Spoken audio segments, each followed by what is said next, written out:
사도신경으로 신앙 고백 드림으로 새벽 예배 시작합니다.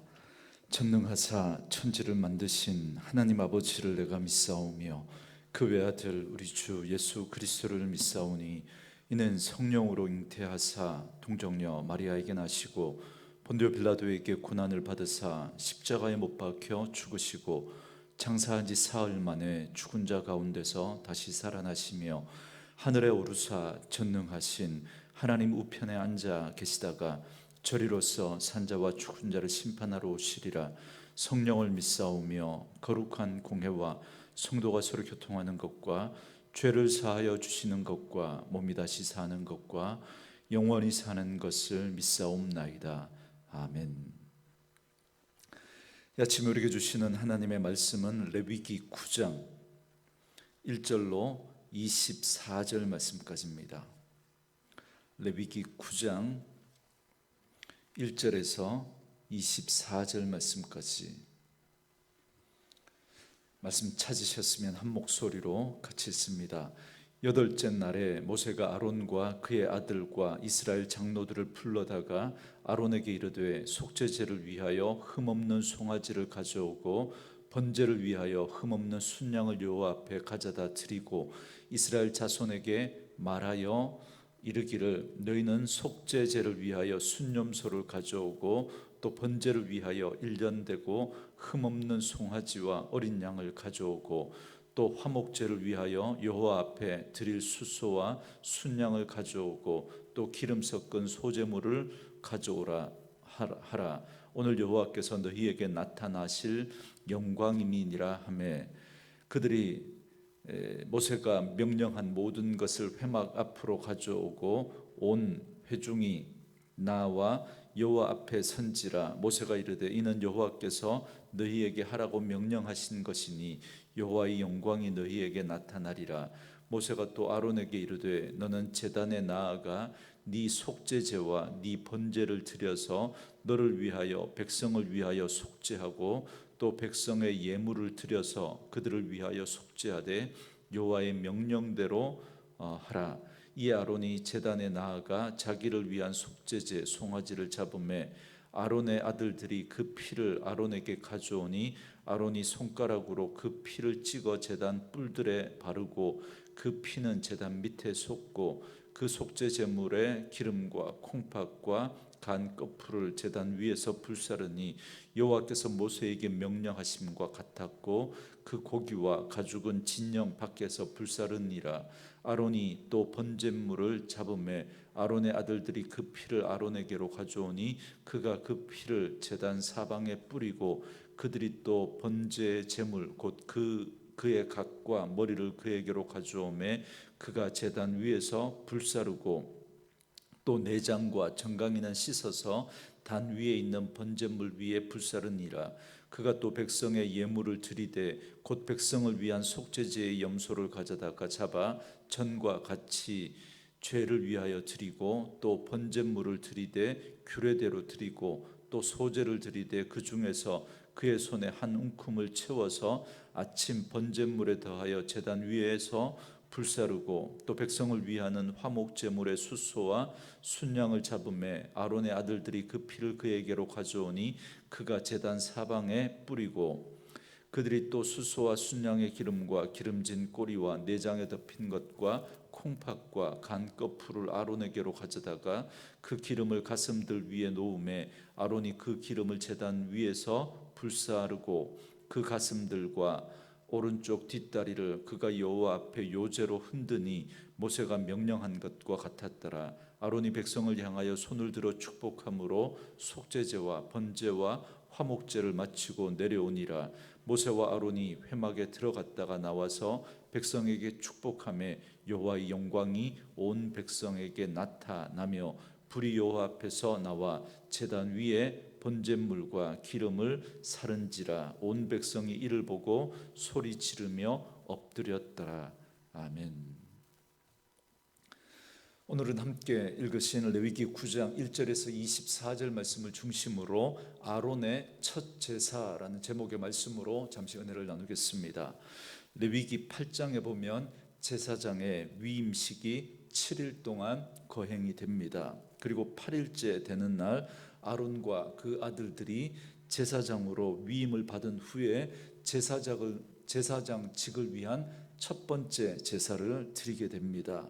이 제사는 제사장으로 위임받은 아론과 그의 아들들이 하나님에 의해서 제사장의 직무를 수행하는 첫 출발의 의미를 가집니다. 그래서 오늘 본문 9장 1절부터 7절에서는 첫 제사를 위한 준비 명령이 나오고요. 그리고 8절부터 21절 말씀에서는 첫 제사의 명령을 그 말씀대로 준행하는 내용이 나옵니다. 그리고 22절부터 24절까지 말씀은 그렇게 첫 제사를 그 명령대로 준행했을 때 그곳에 임한 하나님의 영광이 어떤 것인지를 기록해 두고 있습니다.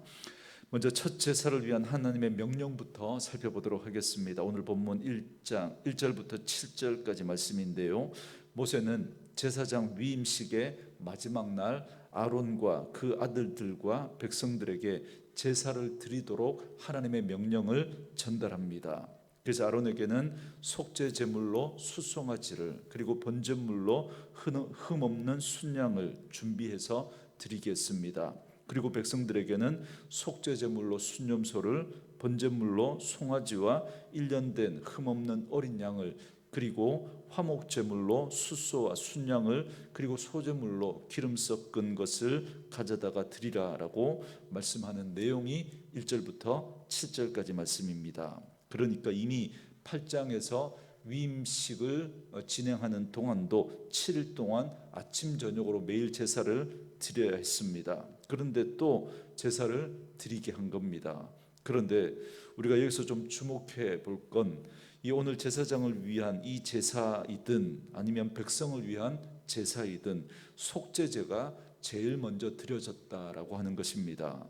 그러니까 이스라엘 백성들뿐만 아니라 대제사장인 아론도 그리고 그 제사장의 직을 수행하는 그의 아들들도 하나님 앞에서 항상 자신의 죄를 사함받아야 하는 죄인이다라는 사실을 분명하게 말씀해 주고 있는 것입니다.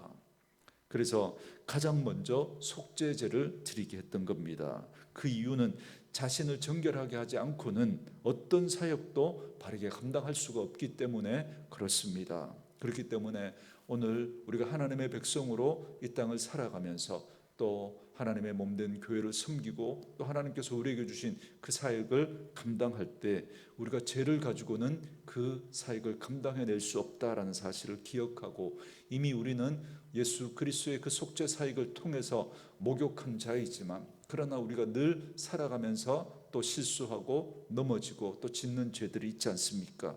그러므로 날마다 회개하고 그래서 하나님 앞에 정결한 모습으로 하나님이 맡기신 사역을 감당할 수 있다라는 사실을 기억하시고 늘 하나님 앞에 말씀으로 자신을 정결케 하는 저와 여러분 되어줄 수 있기를 주의 이름으로 축원합니다.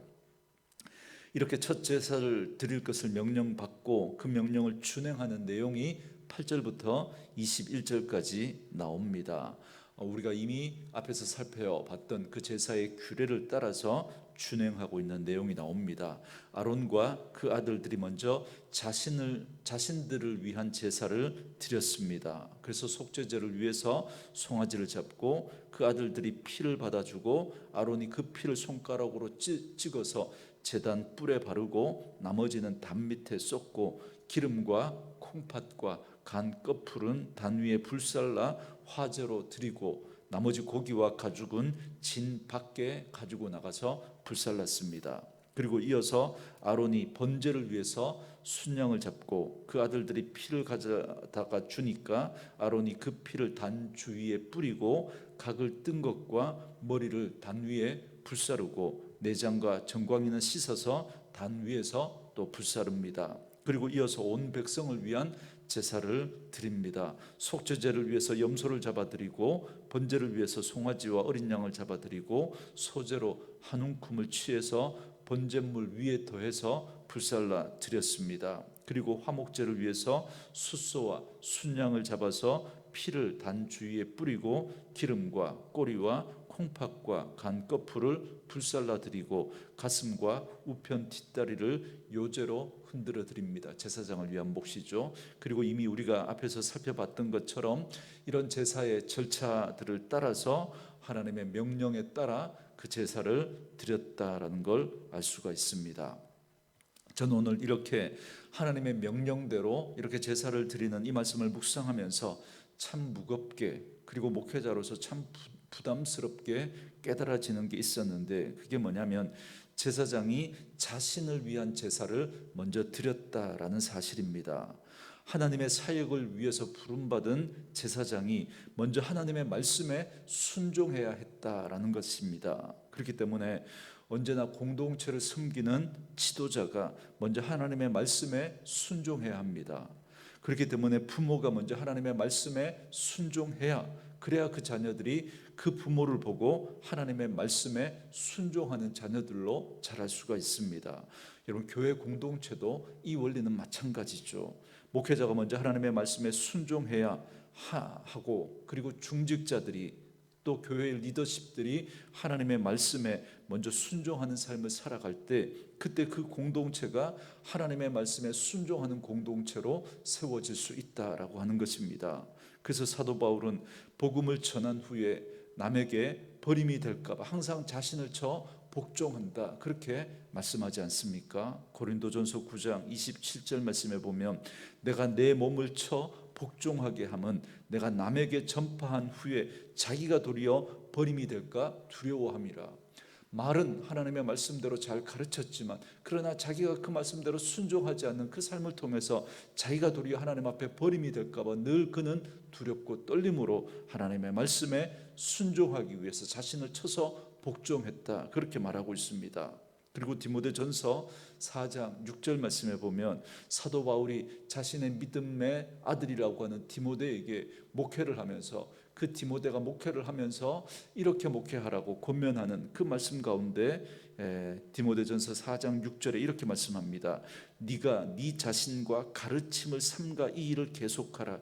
이것을 행함으로 네 자신과 네게 듣는 자를 구원하리라, 그럽니다. 한마디로 말하면 네가 먼저 하나님의 가르침을 계속해서 받으라는 겁니다. 그렇게 해서 네가 먼저 말씀에 순종하는 그 삶을 살아가라는 거죠. 그러면 너의 가르침을 받는, 네가 목회하는 그 교회가, 그 성도들이 구원을 받게 될 것이다, 그렇게 말씀하고 있는 겁니다. 그러니까 교육은, 목회는 그냥 말로만 되는 것이 아니라는 거죠.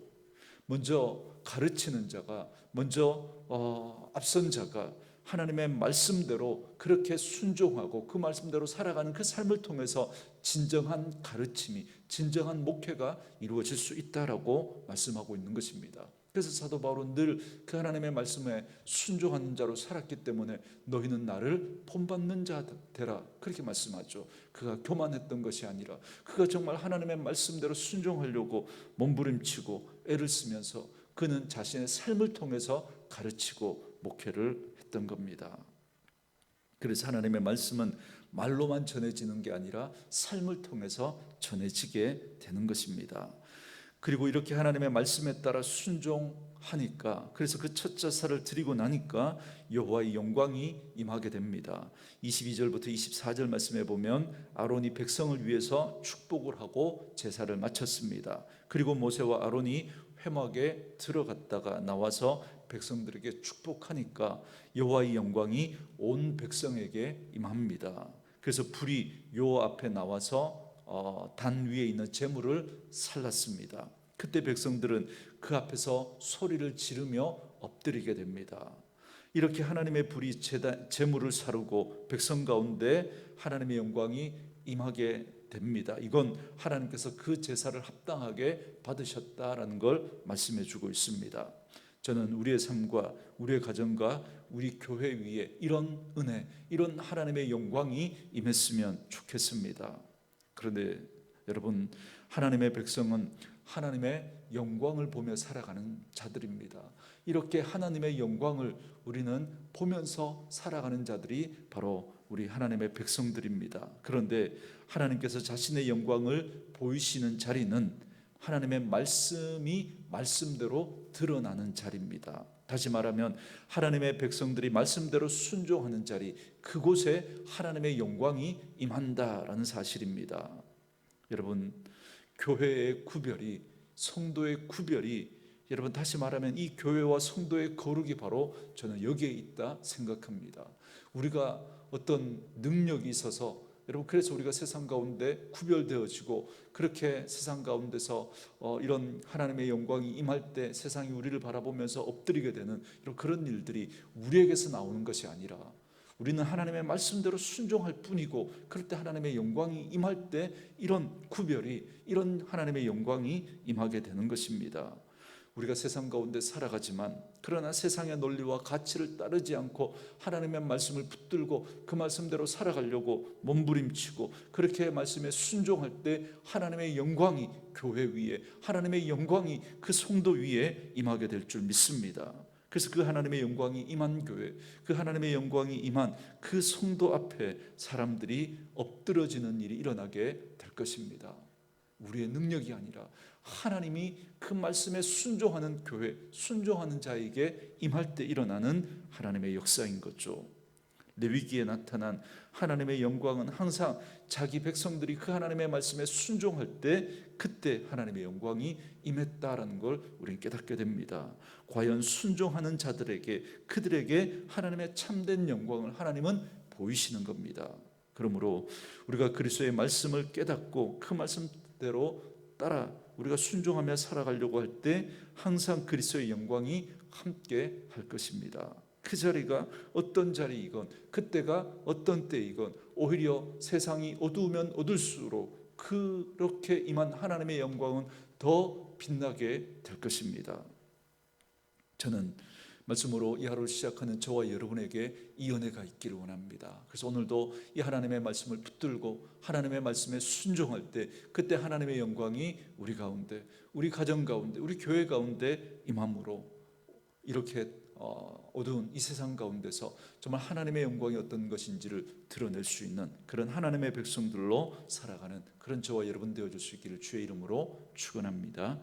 오늘 주신 말씀 묵상하시면서 이 찬양 함께 들으시고 기도하는 시간 갖도록 하겠습니다.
주님의 얼굴은 온 세상 향하네.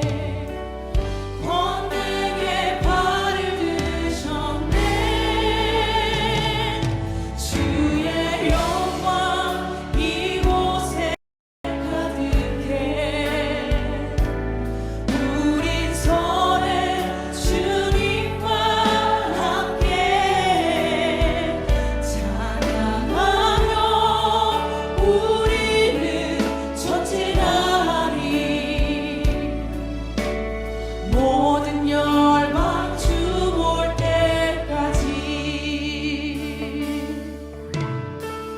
내 눈 주의 영광을 보내. 내 눈 주의 영광을 보내. 우리 가운데 계신 주님 그 빛난 영광 온 하늘 덮고 그 찬송 온 땅 가득해. 내 눈 주의 영광을 보내.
우리